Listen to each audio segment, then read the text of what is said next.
So to quickly recap the 7 steps to print-on-demand success, we're going to start with step 1, which was pick a niche. Step 2, which was niching down.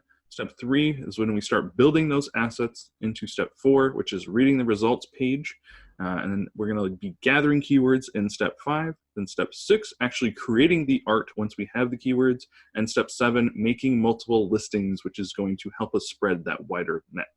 So what I want to leave you with is test, test, test. Find what works best for you. There's been a lot of times that me and Nathaniel have disagreed on ideas, but only through testing have we found what truly works. Nathaniel showed black on black shirts. We've sold purple on pink shirts. There's all kinds of different things that we as consumers would never buy, but I don't ever want to assume what the customers will purchase. So we always strongly suggest test out different ideas that you have. Get as many listings up in front of the customers as you can and be able to find what works best for you.